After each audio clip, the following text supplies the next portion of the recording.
tiempo de preguntas y todo esto, y la gente que se va incorporando, pues que se va incorporando, pero yo creo que sería bueno que los compañeros de Morenaje, los organizadores, sean los que hagan el primer comentario, aunque no los veo. Ahí viene.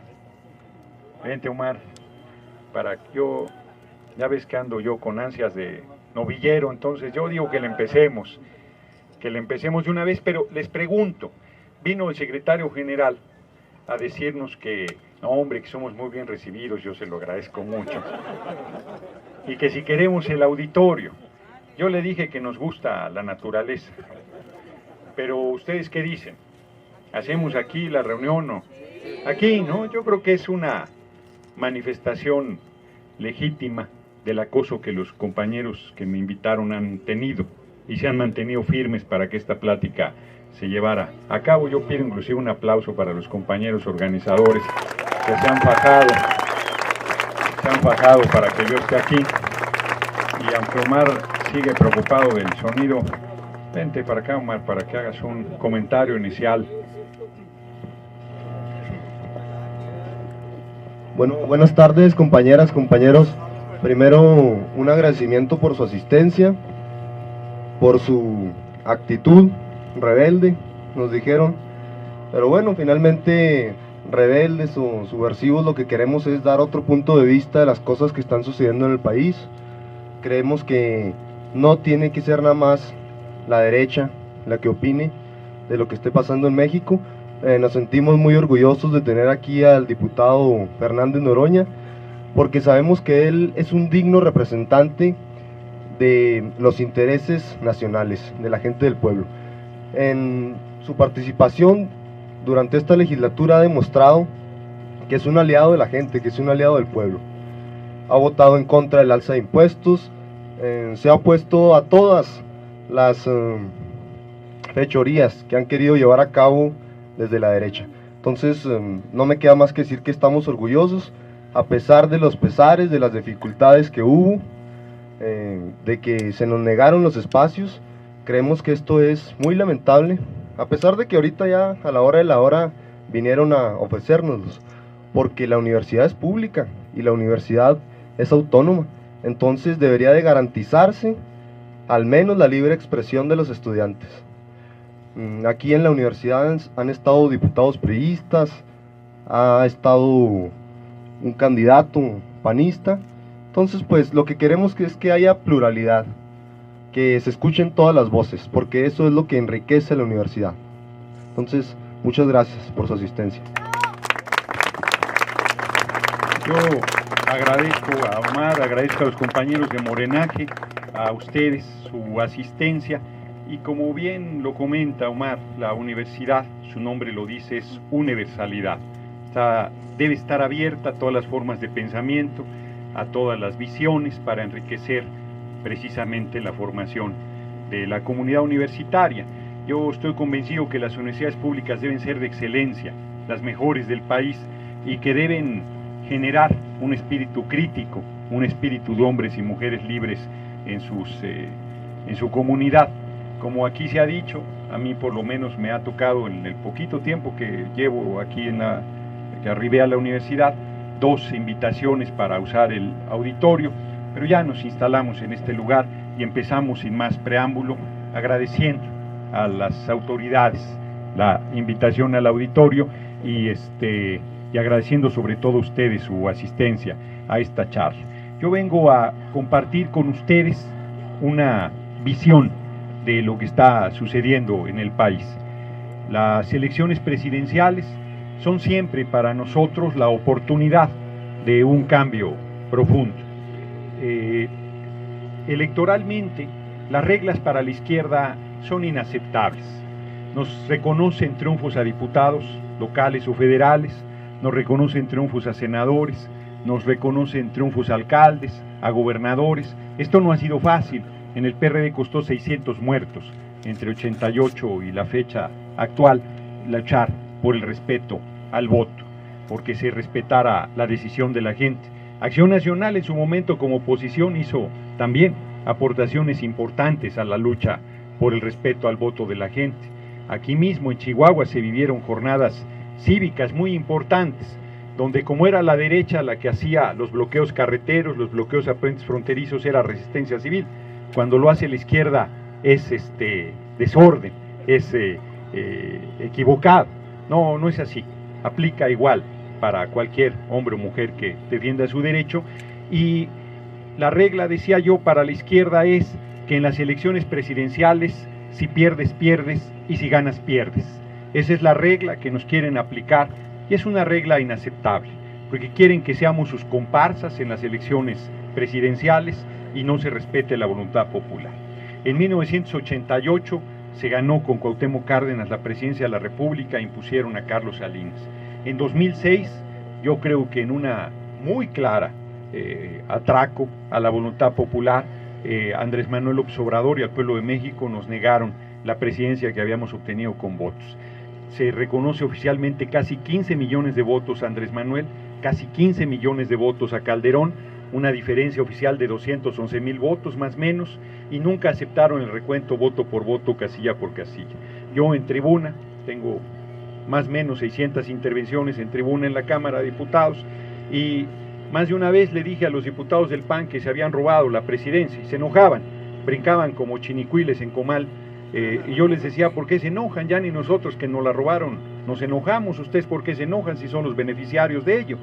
Hoy, aquí, todavía en esta gira, sigo diciéndole a Acción Nacional que se cuenten los votos de la elección de 2006, que se sepa la verdad histórica, que se conozca realmente quién ganó la presidencia, para que quede claro que no hemos mentido en todo este tiempo y que ha sido correcta la resistencia y el desconocimiento que hicimos al gobierno de facto de Calderón. Y nuevamente en el 2012 vuelven a hacer tropelías. Dicen que Peña Nieto tuvo 19 millones de votos. No los veo yo. No hay un solo lugar del país donde estén festejando el supuesto triunfo de Peña Nieto. En un país que se celebra hasta cuando pierde la selección mexicana, no entiendo cómo, supuestamente ganando la oposición, porque hay que recordar que formalmente el PRI es oposición, aunque yo sostengo que la cúpula del PRI y el PAN, la cópula, como les digo yo, del PRI y el PAN son lo mismo.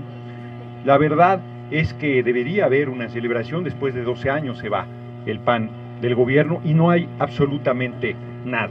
Hicieron todo para que Andrés Manuel no llegara, una campaña de 6 años de denuesto, de manipulación, de encono, de tergiversación de lo que estábamos haciendo. Como el propio Andrés Manuel lo ha dicho, no hemos roto un cristal, no hemos roto un vidrio, y nos han acusado de violentos todo el tiempo, y trataron de que la izquierda no fuera unida a la elección a la presidencia de la República. Querían llevar al PRD con el PAN.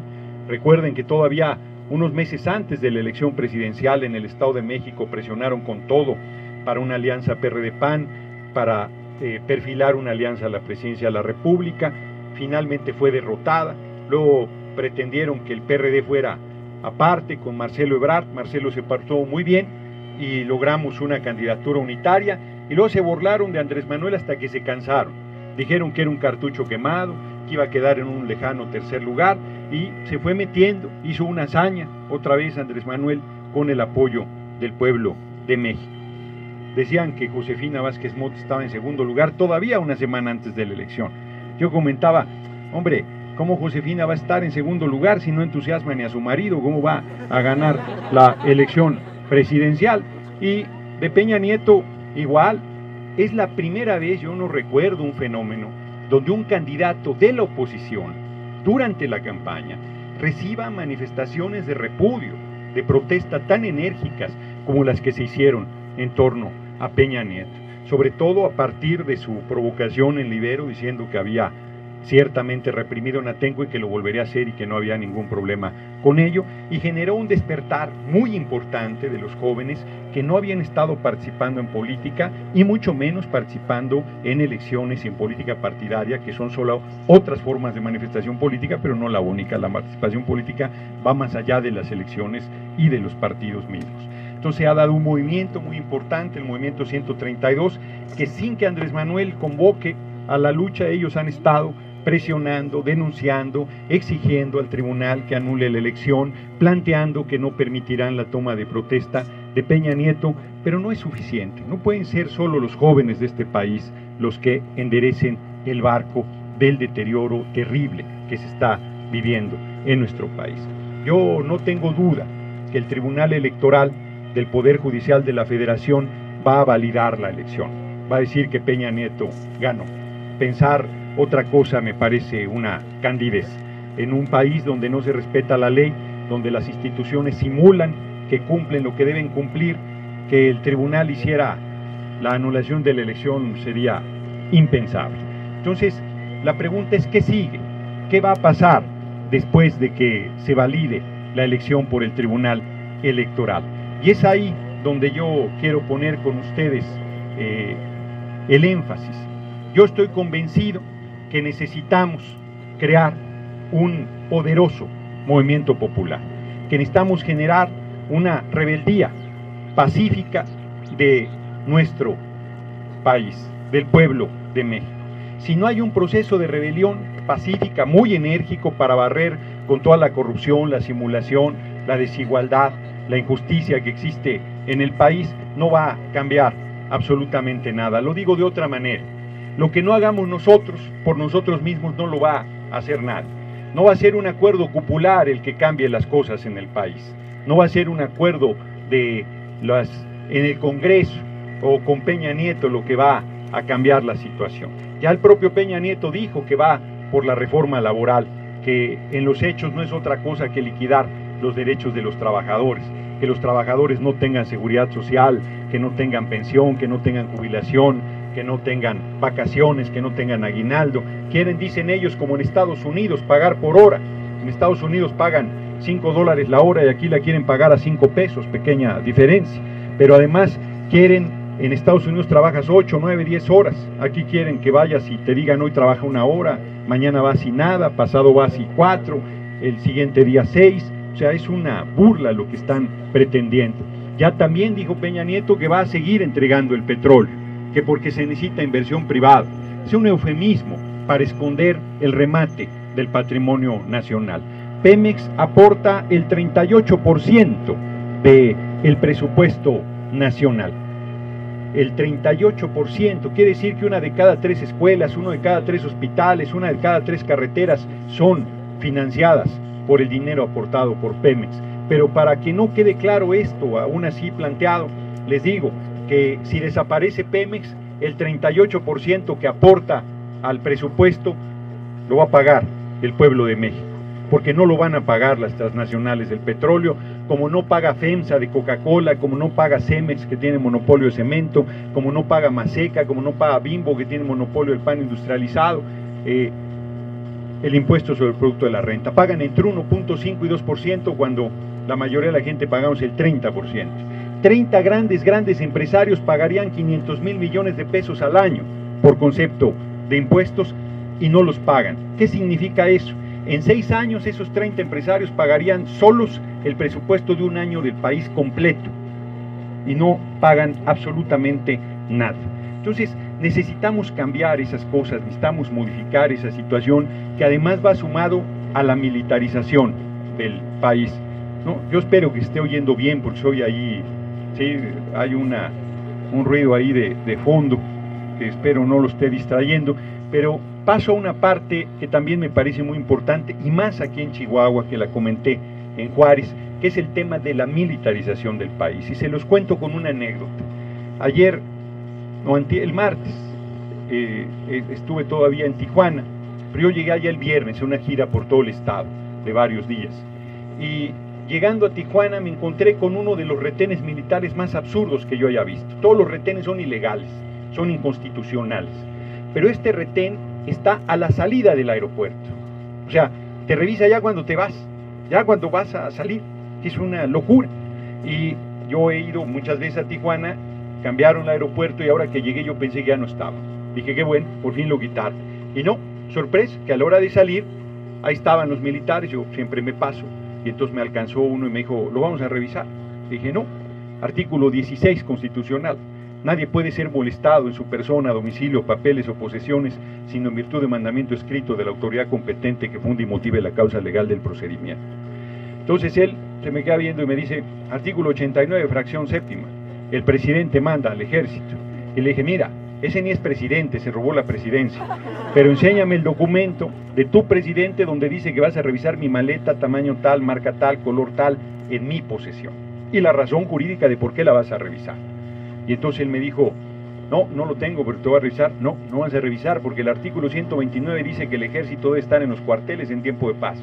Y el 29 dice que solo se pueden suspender derechos y garantías constitucionales a petición del Ejecutivo autorizado por el Congreso. No han solicitado suspensión de derechos, tú no puedes revisar mi maleta, punto. Entonces me dijo, si no me deja revisar la maleta, lo voy a presentar al Ministerio Público. Entonces le digo, yo seré curioso, ¿de qué piensas acusarme? Me dijo, de resistencia a la autoridad. Y me dices, ¿dónde está la autoridad? Me dijo, ¿yo? No, le dije, tú eres un militar. Tú no tienes ninguna autoridad sobre un civil. Ninguna es ninguna. Es más, voy más lejos. A ti el juez nunca te daría una orden de cateo. Nunca te daría una orden de cacheo. Nunca te daría una orden de allanamiento porque no eres autoridad. Se la puede dar a la Policía Federal, se le puede dar a la policía, pero a ti no te la daría porque no eres autoridad. Bueno, pues voy a llamar al Ministerio Público, le pido 10 minutos. Vale, le dije, te doy 5 porque voy a un mitin y ya voy tarde. Entonces me dijo, como queriendo asustarme, es el Ministerio Público Militar. Ah, le dije, entonces ya me voy, porque yo del Ministerio Público Militar me río, ese no es autoridad sobre mí, no tiene ninguna facultad. Y entonces llega un tipo, que yo creo que era el responsable del retén, chaparrón, ya ven que dice el refrán que no hay chaparro que no sea cabezón, y entonces llega y me dice, lo vamos a revisar. No, le dije, otra vez, artículo 16, ¿no? Y entonces ponen hombres armados ahí y le dije, yo ya me voy, y doy un paso y me jala, y consta en actas que yo tengo el carácter fuerte. Entonces me irrité, le metí una gritoneada, le dije, ¿qué te pasa? No me toques, no te atrevas a volverme a poner el dedo encima, en este momento me voy, no tienes ninguna autoridad. Y entonces la gente que iba pasando, una mujer empieza a decir, tranquilo, diputado. Yo, tranquilo, nada, que se quiten estos amigos porque yo me voy. Y entonces empieza a comentar algo, luego pasa otra persona y dice, es el diputado fulano, aguas, o sea. Y entonces le digo, no es porque sea diputado, ni siquiera he dicho que soy diputado, es mi derecho de ciudadano. Entonces ya me iba y me mienta la madre el militar. Y entonces me regreso y le digo, pero ¿qué te pasa? Eres un cobarde, utilizas el uniforme para insultarme. ¿Qué te estás creyendo? ¿Que te da derecho a faltarme al respeto? Entonces le dije, igualito, de todos modos, igualito. Entonces me voy y me dice, pero trabajo, ¿sabes qué es lo que yo haría contigo? Pero ¿sabes qué es lo que yo haría contigo? Le digo, ¿qué? ¿Me matarías? Exacto, me dice, eso es lo que deberíamos hacer con ustedes. Ah, mira, le dije, pero ve toda la gente armada a mi alrededor y no me pueden tocar un pelo. En este momento me voy. Y me salí. Y afuera del aeropuerto me alcanzaron una decena de militares armados, diciéndome que los tenía que acompañar. Le dije, pero por supuesto que no los voy a acompañar. Sí, nos tienen que acompañar a tal lado. No, les dije, ni que fueras Ninel Conde para que te acompañara. Yo no te voy a acompañar a ningún lado, yo ya me voy, ¿no? Yo lo cuento obvio, simpático, pero era muy tenso el asunto. Finalmente nos fuimos, hablé con el presidente de la Cámara, le dije, oye, es muy grave esto que está pasando, si a mí que soy diputado se me ponen así, imagínate a la gente común y corriente. Bueno, ¿saben por qué pasa esto? Porque nos dejamos, porque lo permitimos, porque hemos consentido que estas cosas vengan sucediendo. A mí nunca me han revisado en un retén militar, y cuando digo nunca, hay gente que me dice, es que eres diputado. No nací diputado y parece que ya no moriré diputado, ¿no? Me faltan 9 días, 8 días para terminar. Entonces todo indica que terminaré bien, y nunca lo he permitido, porque es un abuso, es un atropello. Yo les digo que en los retenes militares al rato a los hombres les van a hacer los análisis de la próstata y va a haber quien regrese por una segunda opinión. Y la verdad es ya inaceptable este tipo de cosas, pero además es un acto de simulación. Vengo de Juárez por carretera, no hay retenes militares hacia acá, los retenes militares están hacia Estados Unidos, es Estados Unidos lo que están protegiendo, no es a nuestro país. Pero además, ¿cuánto tiempo llevan esos retenes militares ahí? Si realmente estuvieran haciendo algo, si ustedes fueran narcos pasarían por ese retén que tiene años ahí, si traficaran armas pasarían por ese retén que está todo el tiempo ahí. Es evidente que no pasarían por ahí, o pasarían acordados. En cambio, si yo les pregunto a ustedes, ¿saben en su colonia dónde venden droga? En su pueblo, en su comunidad, en su barrio, en su zona. todo el mundo sabe. Y si no sabe, pregunte rapidito, se entera. ¿Cómo los de arriba no saben? ¿Cómo no pueden darle seguimiento a los distribuidores para llegar a los centros de distribución, llegar a sus cuentas, llegar a sus bienes, verdaderamente atacar a los que están generando el daño que existe en el país? Anabel Hernández, en su libro Los Señores del Narco, de manera muy valiente, acredita que García Luna y Calderón están vinculados al grupo El Chapo Guzmán. Pero ya ni siquiera voy tan lejos. Cuando García Luna compareció a la Cámara, yo le dije, a ver, señor, usted tiene propiedades por 42 millones y medio. ¿Me quiere explicar cómo con un sueldo de 150,000 pesos hace ese patrimonio? Tiene una propiedad de 7,5 millones, tiene una casa rural de 15, tiene una casa de 20 millones de pesos. Y me dice, es que ahorro mucho. La última casa, me dijo, la había comprado a crédito. Y cuando fue reciente el secretario de la Función Pública, yo le presenté la escritura que había pagado de contado los 20 millones de pesos de la última casa. Y le digo, ¿me quiere explicar cómo García Luna puede pagar de contado una casa de 20 millones de pesos? Lo vamos a investigar, señor diputado. Todavía lo están investigando, está difícil de saber cuál es el origen de ese dinero que es evidentemente ilícito. Entonces, estas cosas vienen sucediendo porque estamos tolerando todo tipo de atropello. Yo les podría poner un ejemplo más simple. La educación es pública y gratuita. Y todas las escuelas, desde la preprimaria hasta la universidad, cobran cuotas. Y en muchos lugares son cuotas verdaderamente abusivas. Y luego, yo no me fijé aquí, aquí ya no tuve chance de pasar a la cafetería, pero casi en todos los lugares me encuentro con cafeterías pedorras, con alimentos chatarra, de mala calidad, caros, los muchachos mal alimentados haciendo visco porque están mal alimentados a la hora de la clase, en vez de que realmente haya comedores con subsidiados o gratuitos para que la gente esté bien alimentada. La verdad es que es inaceptable este estado de cosas existente. ¿Y qué es lo que pide la gente? Empleo con prestaciones de ley, que además es un círculo virtuoso. Si hay empleo con poder adquisitivo hay mercado interno, si hay mercado interno hay producción, si hay producción hay ganancia, si hay ganancia pues va el círculo girando. Educación para todos, 7,5 millones de jóvenes sin acceso a la universidad. Salud para todos, dice Calderón que todo mundo tiene cobertura médica con el seguro popular, que ni es seguro ni es popular. Yo he retado a Calderón a que renuncie a su seguro médico privado y se atienda en el seguro popular, a ver si le gusta. Vivienda, la gente viviendo 3 o 4 familias en un espacio como Muégano, no porque se quieran mucho, sino porque hace mucho que no se hace vivienda. Y alimentación, 40 millones ganando $1 al día, 40 millones de mexicanos. Es dramática la situación existente. Y no tengo que platicarles lo que pasa aquí en Juárez, donde se ha convertido en el símbolo de lo más negro del gobierno, con los desaparecidos, con los asesinatos, con la militarización, con toda la barbarie que ahí se ha venido generando y que ha llegado hasta la propia capital del estado. Entonces, estas cosas son ya inaceptables, son verdaderamente imperiosas las razones para transformar las condiciones que existen en el país, y yo insisto, no veo otro camino que un poderoso movimiento popular, que una rebelión popular pacífica que ponga de pie un país que está de cabeza. Yo completo la idea. Hay quien me dice, ¿pero qué es cómo nos rebelamos? Como si no supiéramos cómo rebelarnos, como si no supiéramos lo que es la desobediencia, como si no estuviéramos conscientes que las cosas funcionan porque nosotros las hacemos funcionar, que sin nuestro consentimiento nada de lo que está pasando funcionaría.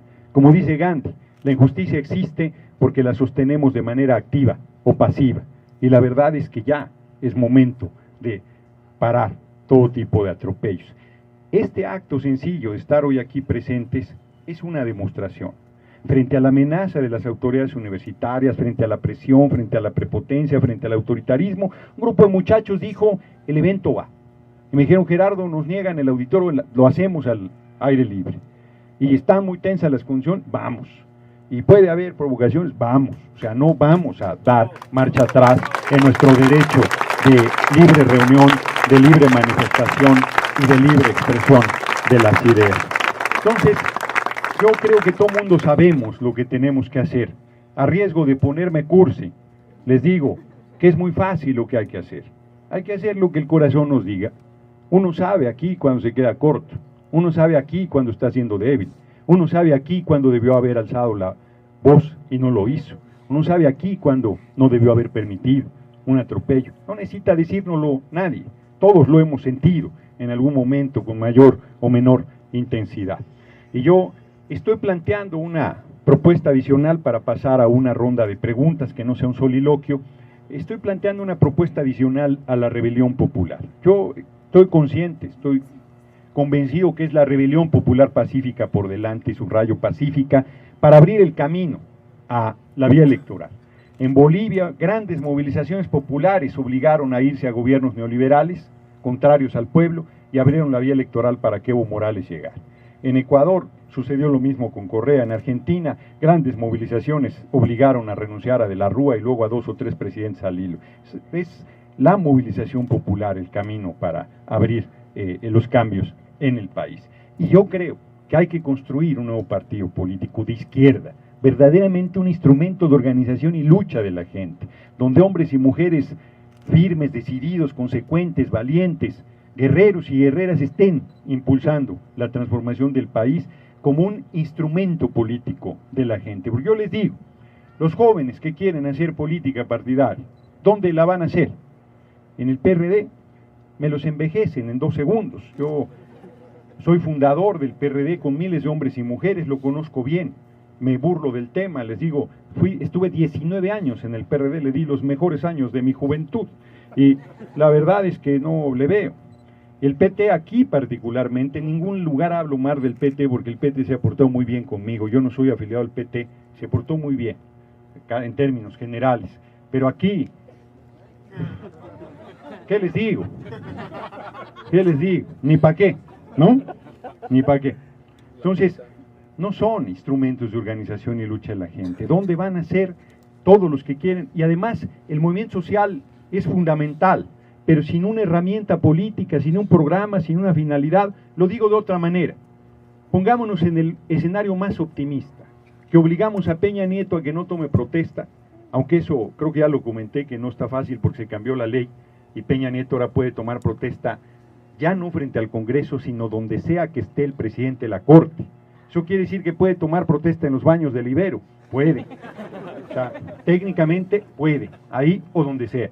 Entonces, será físicamente difícil impedir la protesta, pero si hay una gran rebelión popular, el tipo se va, no hay gobierno que lo aguante, no hay gobierno que lo aguante. Entonces, voy a poner un ejemplo antes de terminar.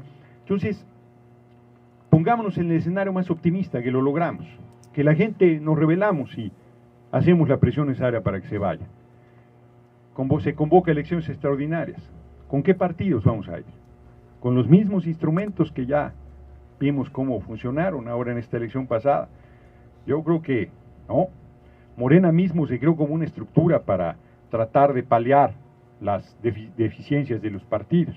Pero tenemos que pensar en un partido que no es electoral, que va a ser participación electoral, pero que va más allá, que va por la transformación. Es más, no lo comenté en la mañana, se me pasó, pero vamos por la independencia de México, porque en independencia tenemos siquiera.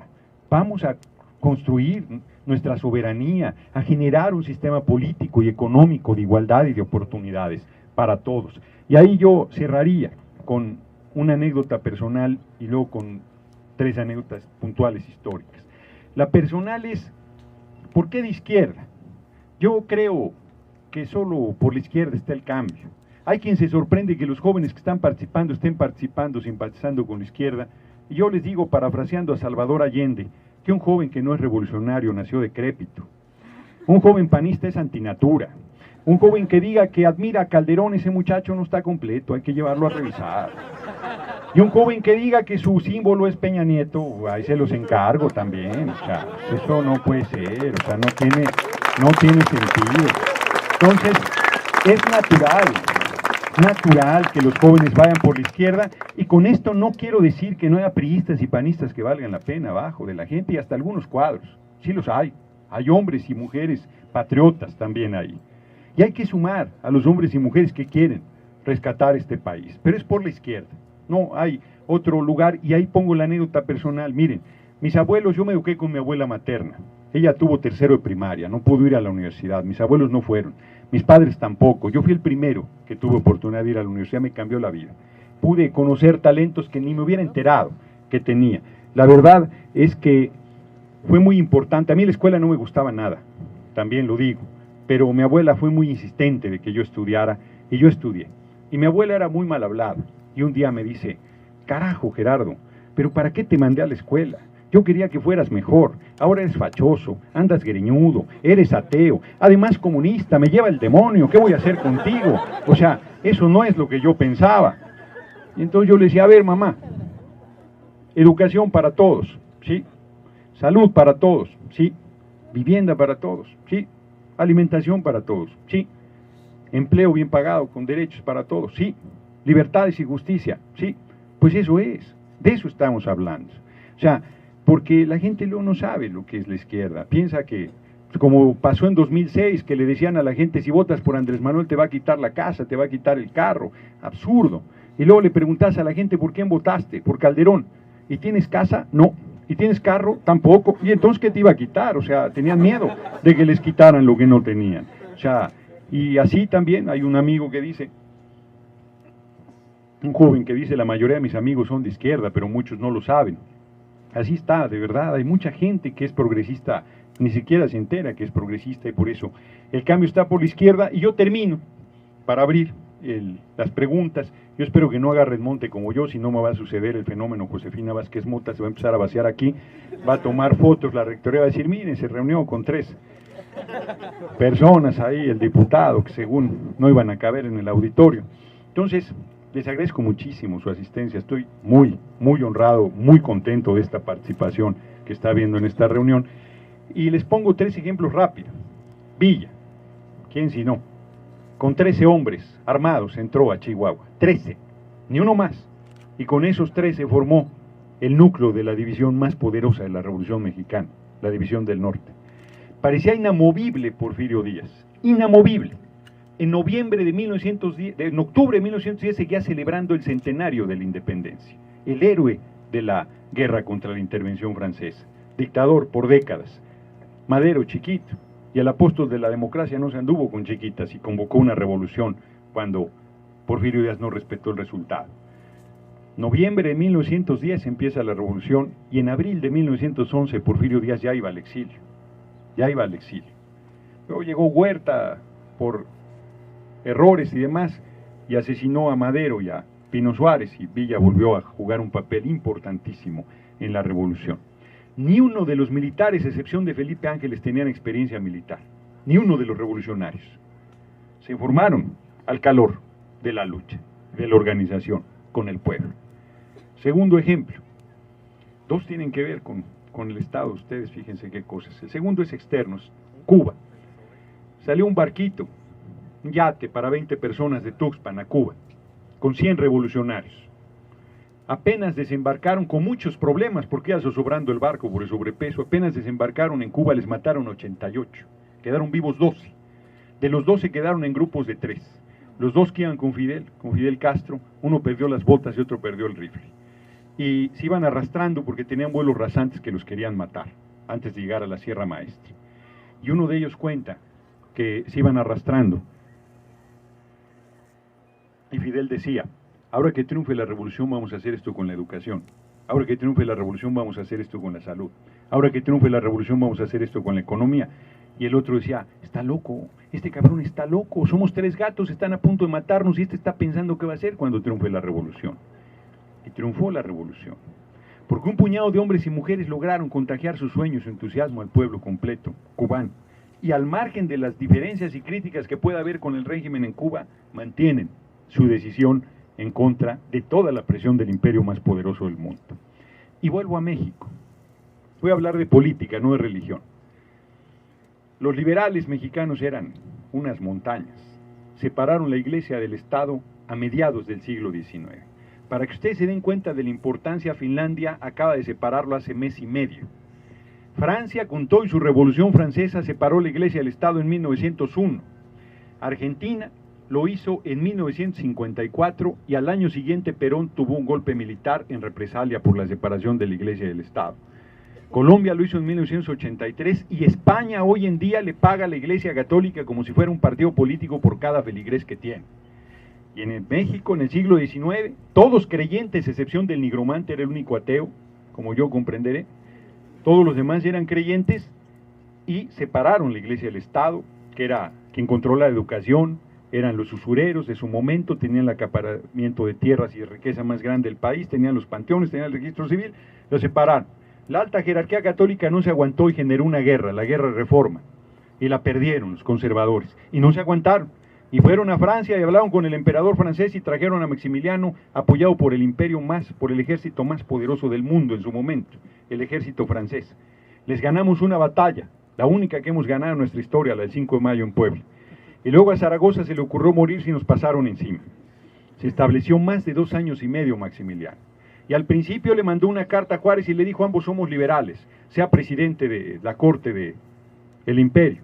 Y Juárez le respondió: no, mi amigo, yo soy presidente del país que usted está invadiendo, no ando buscando trabajo. Y lo combatió con toda firmeza, con la guerrilla del pueblo, con toda determinación. Todos los gobernadores liberales reconocieron a Maximiliano. Cualquier similitud con la actualidad es pura coincidencia.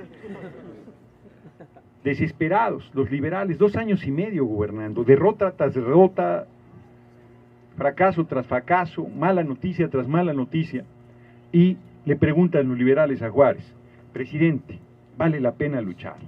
¿Vale la pena resistir? ¿Vale la pena mantenerse? Y Juárez les dice: miren, la patria es como la madre, entre venderla y defenderla no hay término medio digno.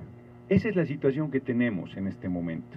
Y la patria no es algo abstracto, somos los hombres y las mujeres que la conformamos, y merecemos mejor suerte y mejor destino. Dicen que cada país tiene el gobierno que se merece, y nosotros no merecemos a Felipe del Sagrado Corazón de Jesús Calderón Hinojosa, y mucho menos merecemos a Enrique Peña Nieto. Que si pensamos que Fox era el peor presidente del país, Calderón fue mucho peor, rubro por rubro. Yo les digo que para entenderlo es muy fácil. Todo es al revés: voy a bajar la gasolina, ahí están 40 aumentos o más. Voy a bajar la energía eléctrica, les platico sus recibos. Voy a generar empleo, ahí les digo cómo está el país. Voy a agarrar al Chapo de la mano, será, porque no tiene ninguna voluntad realmente de combatir. Y Peña Nieto, yo sostengo que es una combinación de Fox con Calderón. Es un hijo mostrenco de ambos. Sería terrible para el país. Entonces tenemos que detener eso. Tenemos que hacer un esfuerzo enorme. No va a estar fácil, no estoy diciendo que va a ser fácil la tarea, pero tenemos que generar una rebelión popular pacífica, muy enérgica, que barra con todas estas estructuras. Termino ahora sí, para que los que lleguen a viejos, cuando les pregunten: ¿tú qué hiciste cuando estaba el país en llamas? ¿Tú qué hiciste cuando estaba el país de cabeza? ¿Tú qué hiciste cuando estaba viviendo esa tragedia nacional? Ustedes puedan decir: tú hoy vives en un país de oportunidades, en un país de libertades, en un país de justicia, porque nosotros supimos estar a la altura de nuestra responsabilidad y de nuestra circunstancia. De verdad estoy muy contento de estar con ustedes. Les mando un abrazo y estoy a sus órdenes para las preguntas que tengan.